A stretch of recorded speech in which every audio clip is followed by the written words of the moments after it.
नमस्कार। The deep dive में आपका स्वागत है। आज हम इतिहास के उस दौर में चल रहे हैं जिसने दिल्ली की शक्ल और भारत की तकदीर दोनों को हमेशा के लिए बदल दिया।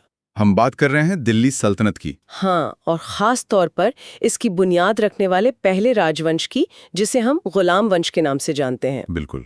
ये दौर है 1206 से 1290 ईस्वी का, सिर्फ 84 साल।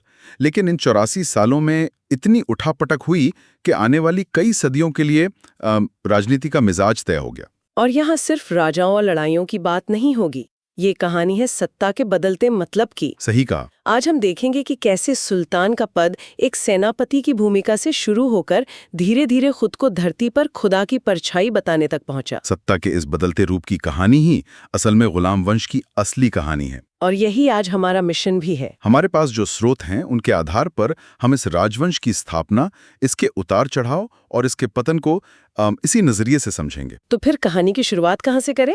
इसकी शुरुआत होती है एक जंग के मैदान से, तराइन का मैदान। हाँ, क्योंकि इससे पहले जो अरब या तुर्क हमले हुए, उनका मकसद ज्यादातर लूटपाट और कह सकते हैं इस्लाम का प्रचार करना था। जी, साम्राज्य बनाने का ख्याल पहली बार मोहम्मद गौरी के साथ मजबूती से सामने आया। और इसी इरादे से 1191 में तराइन की पहली लड़ाई हुई, जहां पृथ्वीराज चौहान ने मोहम्मद गौरी को हरा दिया। लेकिन गौरी की जिद देखिए, वो सिर्फ एक साल बाद 1192 में 1192 में पूरी तैयारी के साथ वापस लौटा। तराइन की दूसरी लड़ाई में उसकी जीत हुई, और यही वो पल था जिसे भारत में तुर्की शासन की असली नींव माना जाता है। लेकिन गौरी ने दिल्ली पर सीधे राज नहीं किया। उसने अपने जीते हुए इलाके अपने एक भरोसेमंद सेनापति को सौंप दिए थे। बिल्कुल। और 1206 में जब गौरी की मौत हुई तो उसका साम्राज्य उसके 3 खास सेनापतियों में बट गया। यल्दोज को बिला गजनी, कुबाचा को सिंध और मुल्तान, और दिल्ली लाहौर का इलाका आया कुतुबुद्दीन ऐबक के हिस्से में। और यहीं से हमारी आज की कहानी का पहला पन्ना खुलता है। अच्छा, कहानी में आगे बढ़ने से पहले एक उलझन दूर करते हैं। दिल्ली सल्तनत में कुल 5 राजवंश हुए, है ना? गुलाम, खिलजी, तुगलक, सैयद और लोदी। लेकिन इस पहले वंश को गुलाम वंश, मामलूक वंश, इल्बरी वंश, इतने सारे नाम क्यों दिए गए हैं? इनमें क्या फर्क है? ये सवाल बहुत जरूरी है, क्योंकि नाम में ही इस वंश की पहचान छिपी है। देखिए, गुलाम का मतलब होता है वो इंसान जिसके माँ बाप भी गुलाम हो। अच्छा। लेकिन इस वंश के ज्यादातर सुल्तान इस परिभाषा में फिट नहीं बैठते, इसलिए ज्यादा सटीक शब्द है मामलुक। मामलुक, इसका क्या मतलब है? मामलुक अरबी का शब्द है जो अब्बासिद खलीफाओं ने इस्तेमाल किया था। इसका मतलब है ऐसे दास जो आजाद माँ बाप की औलाद थे, लेकिन जिन्हें बचपन में खरीद कर खास तौर से फौजी ट्रेनिंग दी गई थी। तो एक तरह से एक प्रोफेशनल मिलिट्री क्लास? बिल्कुल। कुतुबुद्दीन ऐबक एक मामलुक था, और इल्बरी तो वो तो तुर्कों की एक जाति का नाम है जिससे इल्तुतमिश और बलबन जैसे ताकतवर सुल्तान ताल्लुक रखते थे। तो मतलब गुलाम वंश कहना एक तरह से पूरी कहानी नहीं बताता। खैर, अब आते हैं संस्थापक पर, कुतुबुद्दीन ऐबक। 1206 से 1210, सिर्फ 4 साल का राज।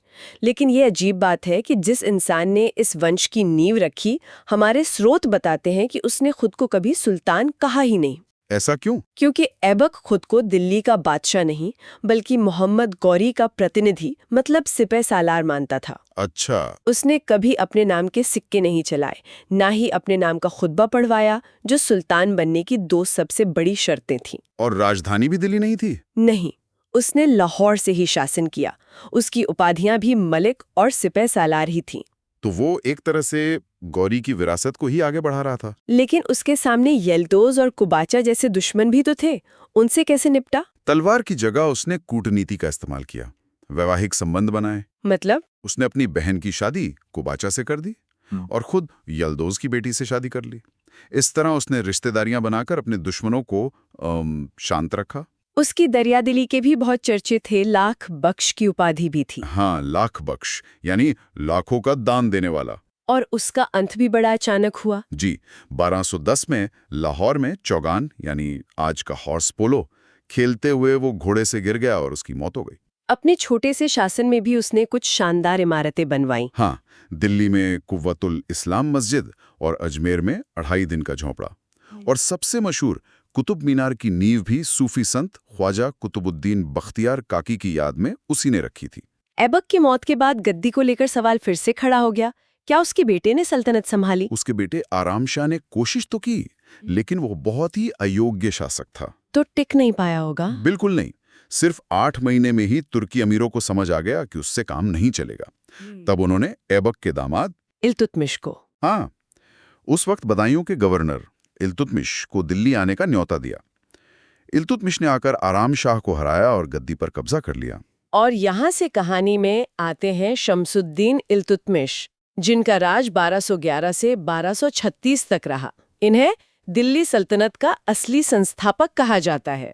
बिल्कुल। ऐबक ने तो सिर्फ एक ढांचा खड़ा किया था, उसमें जान इल्तुतमिश ने फूंकी। सही बात है। उसे गुलाम का गुलाम भी कहते हैं, क्योंकि वो ऐबक का गुलाम था, जो खुद गौरी का गुलाम था। उसके सामने चुनौतियां बहुत बड़ी थीं। जैसे एक तरफ यल्दोज और कुबाचा जैसे बाहरी दुश्मन थे, तो दूसरी तरफ दिल्ली के तुर्क अमीर ही उसे अपना सुल्तान मानने को तैयार नहीं थे। उसे अपनी लेजिटिमेसी, मतलब अपनी वैधता साबित करनी थी। तो उसने अपनी सत्ता को मजबूत और कानूनी तौर पर सही साबित करने के लिए क्या किया? उसने 2 बड़े काम किए। पहला, उसने अपनी राजधानी लाहौर से दिल्ली शिफ्ट की। ये एक सिंबॉलिक कदम था, हाँ, ये बताने के लिए कि अब सत्ता का केंद्र दिल्ली है।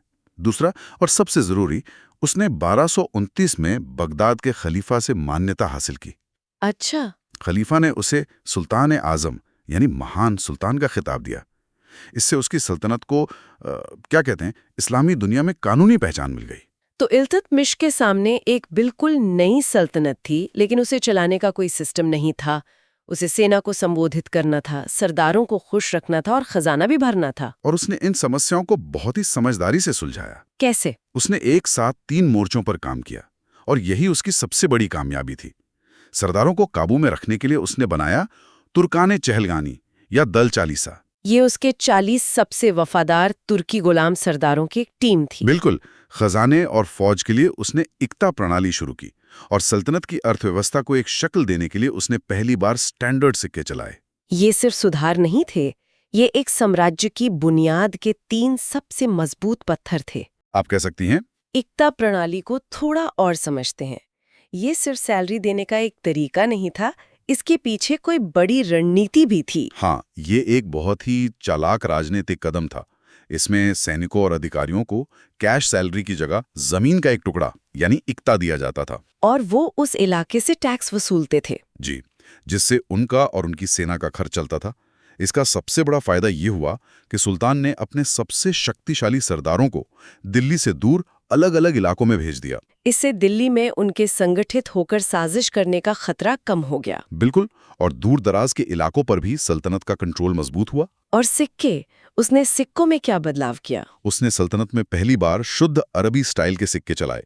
चांदी के सिक्के को टंका और तांबे के सिक्के को जीतल कहा जाता था। इन नामों को आज भी कई लोग जानते हैं। हाँ, और इन सिक्कों पर उसने खुद को खलीफा का प्रतिनिधि लिखवाया, जो उसकी सत्ता को और मजबूती देता था। और निर्माण की बात करें तो उसने कुतुब मीनार का काम पूरा करवाया था। जी, और दिल्ली में अपना मकबरा भी बनवाया। लेकिन 1236 में इल्तुतमिश की मौत के बाद सल्तनत एक ऐसे मोड़ पर आ गई जिसकी किसी ने उम्मीद नहीं की थी। उसने अपना उत्तराधिकारी एक महिला को चुना था, अपनी बेटी रजिया को। हाँ, इल्तुतमिश अपने बेटों को नाकाबिल समझता था और अपनी बेटी रजिया की काबिलियत को पहचानता था। उसने अपनी वसीयत में रजिया को अपना वारिस बनाया। लेकिन तुर्क अमीरों के लिए एक औरत के हुक्म के नीचे काम करना अपनी तौहीन थी। उन्होंने रजिया की जगह उसके अयोग्य भाई रुकनुद्दीन फिरोज को गद्दी पर बिठा दिया। लेकिन दिल्ली की जनता को यह मंजूर नहीं था। बिल्कुल नहीं। रुकनुद्दीन और उसकी मां शाह तुर्कान के जुल्म से तंग आकर दिल्ली के लोगों ने बगावत कर दी, और सल्तनत के इतिहास में पहली और आखिरी बार आम जनता ने सीधे दखल दिया। हाँ, और रुकनुद्दीन को हटाकर रजिया को दिल्ली की सुल्तान बनाया। रजिया सुल्तान 1236 से 1240 तक, एक शासक जिसके पास काबिलियत थी, हिम्मत थी, लेकिन सिर्फ उसका महिला होना ही उसकी सबसे बड़ी कमजोरी बना दिया गया। ये उस दौर की राजनीति पर एक बहुत बड़ी टिप्पणी है। रजिया ने आते ही मर्दों वाले कपड़े, कुबा यानी कोट और कुलाह यानी टोपी पहनकर बिना पर्दे के दरबार लगाना शुरू कर दिया। वो घोड़े पर बैठकर जंग के मैदान में भी जाती थी। जी, और ये बातें दल चालीसा के गले नहीं उतरी। उन्हें एक ऐसी कठपुतली चाहिए थी जो उनके इशारों पर नाचे, लेकिन रजिया तो खुद फैसले ले रही थी। और यहीं से उसके खिलाफ साजिशें शुरू हो गईं। हाँ, बठिंडा के गवर्नर अल्तूनिया ने विद्रोह कर दिया। रजिया उससे लड़ने गई, लेकिन उसे कैद कर लिया गया। यहाँ रजिया ने फिर अपनी सियासी समझ दिखाई। बिल्कुल, अपनी जान और सल्तनत बचाने के लिए उसने विद्रोही अल्तूनिया से ही शादी कर ली। लेकिन जब वो दोनों दिल्ली लौट रहे थे तो 1240 में कैथल के पास कैथल के पास उनकी हत्या कर दी गई। माना जाता है कि इस साजिश के पीछे उसके भाई बहराम शाह और चालीसा के एक सदस्य बलबन का हाथ था। तो रजिया की हत्या के साथ ही दल चालीसा ने ये साबित कर दिया कि अब असली ताकत सुल्तान के ताज में नहीं बल्कि उनके हाथों में है। बिल्कुल सही कहा। और जब ताकत इस तरह बिखर जाती है तो सल्तनत में अस्थिरता आना तो तय था। इसके बाद का जो दौर था वो सुल्तानों का नहीं बल्कि कठपुतलियों का दौर था। सही कहा आपने। 1240 से 1266 तक का दौर कठपुतली शासकों का था। रजिया के बाद बहराम शाह और मसूद शाह जैसे कमजोर सुल्तान आए, जिन्हें चालीसा ने जब चाहा बनाया और जब चाहा हटा दिया। जी, असली पावर तो सरदारों के हाथ में थी। इसी दौर में एक ऐसा सुल्तान भी आया जो अपना ज्यादातर वक्त कुरान की नकलें लिखने में बिताता था। हाँ, नसीरुद्दीन महमूद 1246 से 1266 तक। वो इल्तुतमिश का पूता था और बहुत ही सीधा साधा धार्मिक इंसान था। कहा जाता है कि वो टोपी सिलकर अपना गुजारा करता था। हाँ, सुल्तान तो वो था, पर सल्तनत की असली ताकत उसके वजीर गयासुद्दीन बलबन के हाथ में थी। नसीरुद्दीन ने बलबन को उलूग खां यानी महान खान की उपाधि भी दी थी। और फिर 1266 में नसीरुद्दीन की मौत के बाद वही वजीर खुद सुल्तान बन गया, गयासुद्दीन बलबन। 1266 से 1287 तक। यहीं से सुल्तान की ताकत का कॉन्सेप्ट एक नए लेवल पर पहुंच गया। बलबन का पूरा शासनकाल एक तरह से रजिया के बाद आई कमजोरी का ओवर करेक्शन था, है ना? बिल्कुल। वो खुद दल चालीसा का हिस्सा था और जानता था कि ये 40 सरदार सुल्तान की गद्दी के लिए कितना बड़ा खतरा है। तो सुल्तान बनते ही उसका सबसे पहला काम था दल चालीसा को खत्म करना, जड़ से खत्म करना। उसने सुल्तान के पद को फिर से सबसे ऊपर स्थापित करने के लिए राजत्व का सिद्धांत या थ्योरी ऑफ किंगशिप दी। ये क्या थी? ये सुल्तान को इंसानों से ऊपर और लगभग खुदा के बराबर रखने का एक विचार था। बलबन ने कहा कि सुल्तान नियाबत खुदाई हैं, यानी धरती पर खुदा का प्रतिनिधि। और वो जिल्ले इलाही हैं? हाँ, यानी खुदा की परछाई। उसका मानना था कि सुल्तान का पद आम लोगों की पहुंच से बहुत दूर होना चाहिए। उसने दरबार में हंसना मजाक करना बंद करवा दिया और आम लोगों से मिलना जुलना छोड़ दिया। बलबन का ये जिल्ले इलाही का सिद्धांत सुनने में तो बहुत शक्तिशाली लगता है, लेकिन क्या लोग इसे सच में मानते थे? इसे मनवाने के लिए उसे कुछ और भी करना पड़ा? इसे मनवाने के लिए उसने खौफ और ईरानी परंपराओं का सहारा लिया। उसने दरबार में सिजदा यानी घुटनों के बल बैठकर सुल्तान को सलाम करना और पाईबॉस यानी सुल्तान के कदम चूमने की प्रथा शुरू की। जी, पारसी त्योहार नवरोज को भी बड़ी शान और शौकत से मनाना शुरू किया। ये सब सुल्तान की हैसियत को सबसे ऊपर दिखाने के तरीके थे। और विद्रोहियों के लिए उसकी नीति तो बहुत मशहूर है, लॉ और रक्त की नीति। हाँ, आयरन एंड ब्लड पॉलिसी। इसका सीधा मतलब था विद्रोह का जवाब सिर्फ तलवार और खून से दिया जाएगा। मेवात के डाकुओं से लेकर बंगाल के बागियों तक उसने विद्रोह को भयानक क्रूरता से कुचला। प्रशासन को भी कसा होगा उसने। बिल्कुल। उसने बरीद नाम का एक खुफिया जासूसी विभाग बनाया जो सीधा उसे रिपोर्ट करता था। और मंगोलों के खतरे को देखते हुए उसने दीवाने अर्ज नाम से एक अलग और ताकतवर सैन्य विभाग की स्थापना की। लेकिन क्या इस तरह की क्रूरता से सल्तनत सच में मजबूत हुई या फिर इसने सुल्तान और जनता के बीच की दूरी को और भी बढ़ा दिया? ये बहुत अच्छा सवाल है। थोड़े समय के लिए तो सल्तनत में शांति और व्यवस्था कायम हो गई, लेकिन बलबन ने सारी ताकत सुल्तान की शख्सियत में समेट दी थी। उसने कोई ऐसा सिस्टम नहीं बनाया जो उसके बाद भी चल सके। सही कहा। उसने डर पर आधारित एक ऐसा ढांचा खड़ा किया जो सिर्फ एक ही मजबूत इंसान के दम पे टिक सकता था। और यही गुलाम वंश के पतन का कारण बना। 1287 में बलबन की मौत के बाद सब कुछ बिखर गया। बिल्कुल। उसके बाद कोई भी योग्य उत्तराधिकारी नहीं था। उसका पोता कैकुबाद गद्दी पर बैठा, लेकिन वो ऐशो आराम में डूब गया और उसे लकवा मार गया। उसके बाद तो एक बच्चे को सुल्तान बना दिया गया था। हाँ, एक 3 साल के बच्चे कयूमर्स को। वो नाम का सुल्तान था। सल्तनत में चारों तरफ अफरा तफरी का माहौल था। और इसी मौके का फायदा उठाकर एक नए गुट ने सत्ता पर कब्जा कर लिया। जी, 1290 में जलालुद्दीन फिरोज खिलजी नाम के एक सरदार ने कयूमर्स की हत्या कर दी और खुद को सुल्तान घोषित कर दिया। और इसी के साथ गुलाम वंश का अंत हुआ और खिलजी वंश की एक नई कहानी शुरू हुई। तो अगर हम इस पूरी कहानी को एक नजर में देखें, ऐबक ने नींव रखी पर खुद को सुल्तान नहीं कहा। इल्तुतमिश ने दिल्ली को राजधानी बनाकर और खलीफा से मान्यता लेकर सल्तनत को असली रूप दिया। रज़िया ने साबित किया कि काबिलियत जेंडर नहीं देखती, लेकिन दल चालीसा ने उसे नाकाम कर दिया। और फिर बलबन ने चालीसा को खत्म करके सुल्तान को खुदा की परछाई बना दिया। बिल्कुल, सत्ता का ये सफर ही इस वंश की कहानी का सार है। एक सिपा सालार से शुरू होकर खलीफा के प्रतिनिधि से होते हुए धरती पर खुदा की परछाई बनने तक का सफर। ये बताता है कि सल्तनत सिर्फ जमीन जीतने का नाम नहीं था, बल्कि अपनी हुकूमत को सही और सबसे ऊपर साबित करने की एक लगातार कोशिश थी। बिल्कुल सही। ये एक बेहतरीन बिंदु है। सुनने वालों के लिए एक अंतिम विचार। हमने बात की कि इस वंश के लिए मामलुक शब्द ज्यादा सही है, वो दास जो एक खास सैन्य वर्ग से आते थे। सोचिए इस राजवंश का इतिहास और इसकी विरासत कितनी अलग होती अगर इन्हें शुरू से ही गुलाम की नज़र से नहीं, बल्कि मामलुक यानी एक इलीट मिलिट्री क्लास की नज़र से देखा और समझा जाता।